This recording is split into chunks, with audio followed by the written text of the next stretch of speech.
안녕하세요, 여러분. Oh my gosh.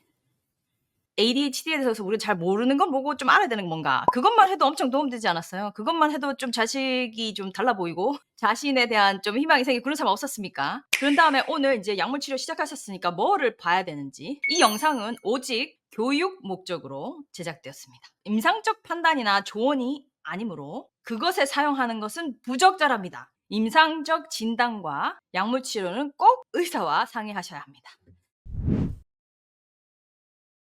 간단하게 보면 전전두 피질, 전전두엽에서 수행 능력, 온갖 고등 사고 기능 여기 다 있다 했잖아요. 억제 기능, 플랜 뭐 다 있는데 그게 얘들은 좀 약하다. 이게 고등 동물이 지멋대로 안 하고 생각 좀 해가지고 아 이건 안 해야지, 이런 말은 안 해야지, 이거 이렇게 하는 그 inhibition 억제할 수 있는 게 이 위에가 있습니다. 그러니까 이게 25세 정도까지 발달한다 그랬잖아요. 그러니까 애들이랑 청소년 이게 잘 안 되는 거죠.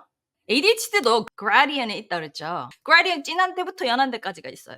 이제 조금 더 심한 경우로 이제 가면 실질적인 진짜 큰 어려움이 있을 수 있습니다. 학업이나 직업의 어려움, 진짜 직업을 자주 바꿔야 되고 막 이런 사람이 있어요.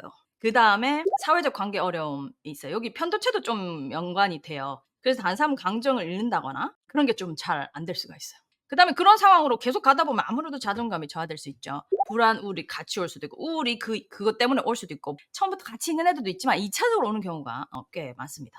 그 다음에 아이들이 이렇게 impulsive, 충동성이 있고 자극 추구 같은 걸 하다 보니까 통계학적으로 사건, 사고가 더 많습니다. 저도 그렇죠. 저도 얼굴 찢어진 사진 보셨죠? 이 사고가 날똥말똥하는 그런 상황이 심한 경우 있어요. 그러니까 우리 남편 같은 사람은 너무 걱정되는 거. 제가 이렇게 정신없는데 잘 살아가고 있는 건 미라클이다.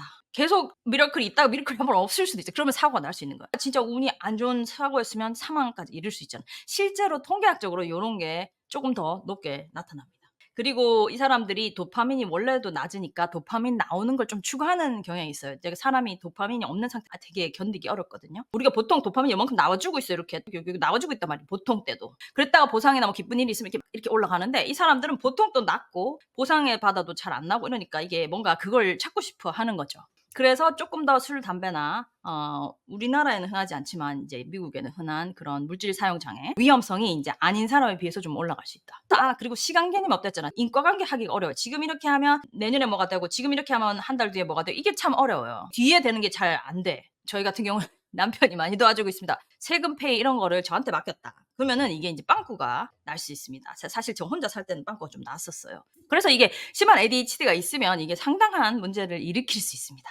그러면 내가 만약 약물 치료를 고려하고 있다. 그땐 생각해야 돼. 내가 왜 약물 치료를 하려고 하는가? 뭐가 얼마나 힘들고 뭐를 고쳐야 하는가를 꼭 해야 돼요. 적어 보셨으면 좋겠어요. 이 약물 치료를 너무 가볍게 생각하는 건 아니지만 그 아이가 부족한 그런 뇌 파트에 안경을 잘 맞춰주는 거랑 비슷하다라고 생각할 수 있어요. 제가 지난 시간에 도파민 레벨 얘기했죠. 얘들이 이 도파민이 전체적으로 낮다. 특히 뭔가 뒤에 올 보상을 생각해서 도파민이 올라가면서 보통 일을 하는데 사람들이 얘들은 그게 안 올라간다. 요 줄 거 있는 거 있잖아. 점선 말고 줄 끈 게 이거는 일단 theory. 근데 이제 거의 다 동의하는 베이스 레벨에 있는 것 자체도 좀 낮고 anticipation 그런 게 있을 거다 할 때 나오는 것도 낮고 미리 나오지 않고 결국 끝에 가서 나오고 이렇다는 거예요. 아시겠죠? 보상받은 걸 예상했을 때 도파민이 잘 안 나온다. 그럼 치료의 약은 어떻게 하면 좋을까요? 약물 작용이 도파민을 대체로 올려줍니다. 그 도파민과 함께 노르에피네프린 도파민, 노르에피네프린, 교감신경 항진이랑 조금 비슷해요. 그러니까 약간 긴장된 상태를 만들어주는 거예요. 그러면 오해되느냐? 그 도파민이 약해서 여러 가지 뇌에서 잘 안 되는 것들을 많이 보완해줍니다. 사실 보완해주는 정도를 보면 상당히 놀라워요. 걔를 이제 올려줘요. 도파민, 노르에피네프린을 올려줘. 그럼 오해되냐? 집중력, 수행력, 아까 prefrontal lobe 능력이 훨씬 더 올라가요. 집중력, 수행 능력, 행동, 감정 조절 이런 게 올라가고 아까 또 내려가는 건 뭐예요? 충동성, 과잉 행동 이런 건 내려갑니다. 그리고 보상 체계도 도파민이 많이 관여하잖아요. 보상을 생각했을 때 안 나온다 했잖아. 근데 좀 내줘. 얼마 좋아요. 동기부여가 됩니다. 그다음에 편도체도 조금 영향이 주는데 그 편도체 반응을 좀 정상화하는 그런 걸 보여요. 그다음에 기본 모드와 일하는 모드 있다 했죠. 원래 보통 아이들은 자 수학 풀어라 그러면 멍 때린 모드가 꺼지는데 ADHD 아이들은 자 수학 풀어라 해도 멍 때린 모드가 켜져 있어. 기본 모드를 하거든요. Default Mode Network, DMN이라 그러는데 걔를 좀 꺼줘요. 조금 긴장된 상태로 올리면서 얘를 꺼주는 거야. 그래서 아주 여러 가지 방면으로 좋은 일이 많이 할 수 있습니다. ADHD 애들이 이게 안 꺼진다고 했죠. 멍 때리는 게 잘 안 꺼진다 했잖아요. 위에는 ADHD off methylphenidate 약을 안 쓴 경우, 그다음에 ADHD on medication 약을 쓴 경우. 이거는 다 지금 멍 때리는 모드인데 일을 시키면 멍 때리는 모드가 꺼져야 돼. 꺼지는 게 파란색이고 빨간색이나 노란색 때문에 켜지는 거예요. ADHD off medication 보세요. 꺼져야 되잖아. 오히려 더 올라가. 안 꺼져. 오른쪽에 보면 파란색이 됐잖아. 꺼졌잖아요. 그게 되게 웃긴 게 이 왼쪽과 오른쪽의 차이가 뭐냐면 이제 토끼, 거북이, 토끼, 거북이 하고 있잖아요. 이게 순서대로 나오는 게 아니고 랜덤으로 타타타타 나와요. 이게 좀 어렵거든, ADHD 애들이. 급해 가지고 눌러버린단 말이지. 안 눌렀을 때 요 왼쪽은 인제 1점 누르면 1점 뭐 안 누르면 1점 이렇게 줬어. 오른쪽은 안 눌렀을 때 5 점을 줘요. 인센티브를 확 올린 거야. 5 배로 올렸어. 그러니까 애가 갑자기 확 집중을 할 수 있게 되는 거야. 그 디폴트 모드를 꺼 버려요. 약을 먹었을 때는 1점 주나 5점 주나 꺼져요. 근데 약을 안 먹었을 때는 1점 줄 때는 안 꺼져. 5점 줄 때 꺼져. 그 디폴트 모드가 안 꺼지는 걸 약으로 좀 끌 수 있다 했잖아요. 근데 얘들한테는 좀 큰 인센티브를 주면 끌 수 있어요. 그러니까 어떻게 생각해 보면 얘들한테는 집중을 시키려면 좀 진짜 이 인센티브가 커야 되는데 뭔가 얘의 흥미를 더 올려. 그리고 얘가 그 일에 대한 가치가 자기 머리 안에 더 올라가면 좀 끌 수가 있어요. 자기한테 큰 거예요, 자기한테. 그러니까 자기가 재밌는 거는 끌 수가 이게 꺼지기도 해. 그러니까 인센티브가 크기 때문에. 인센티브를 대체로 좀 자주 쪼끔 더 자주 줘야 돼요. 그래서 이게 꺼지잖아, 디폴트 모드가. 기본 모드가 꺼지면은 주의력 3만 부족했 이랬던 게 이제 요 정도?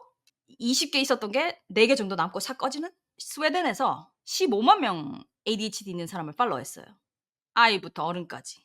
2 년을 2년 정도 모든 사람을 이렇게 팔로우했는데 아까 좀 사망률이 높을 수 있다 했잖아. 사고 같은 게 자주 나고 해서. 그 사람 중에 약물 치료한 애들이 한 사람이랑 안 한 사람. 근데 이거를 그냥 데이터 있잖아. 사람을 직접 본 게 아니고 그 왜 인슈런스 데이터에 보면 약을 썼다 안 썼다 나오잖아. 그걸로 한 거예요. 했더니 10,000 명당 약물 치료한 경우에 39 명, 안 치료한 경우에 48 명. 자연사가 아닌 사망률, 그러니까 사고사나 자살 이게 또 다 들어가는데 그렇게 찾아보면 7.4명 차이가 나면서 25% 떨어지는 걸로 나와요. 그래서 인제 저도 말했다시피 저도 사고가 계속 있는데 인제 작은 사고 아니면 운이 좋고 그런데 이게 까딱 잘못하면 큰 사고가 날 수도 있는 그런 거를 예방해 줄 수 있다. 엄청 규모가 큰 거라 잘 한번 생각은 해 봐야 되죠. 자, 그러면 이제 이펙트 많이 했어요. 이펙트 이제 좀 이해되세요? 그러면 좋잖아. 되게 좋은 것 같잖아요.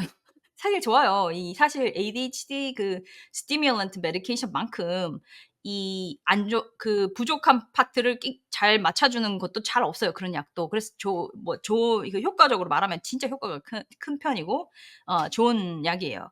그리고 부작용도 심하다고 어 까지 말하기에는 다른 더 심한 약도 많기 때문에 대체로 잘 사용할 수 있는 약인 건 맞습니다.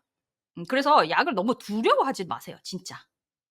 그러니까 '눈이 너무 나쁘니까 내가 이렇게 살아가느니 안경을 하나 껴 주면 참 괜찮을 수도 있겠다.' 이렇게 생각하시고 트라이를 해 보는 거는 자기가 굉장히 지금 힘들다면 트라이 해 보는 거는 해 보면 돼요. 하다가 또 싫으면 안 하면 안 하면 되기 때문에 뭐 하면 거기 묶여 있는 게 아니기 때문에 인제 해 보시면 되는데 인제 그다음에 알아야 될 게 이게 중요한 게 부작용.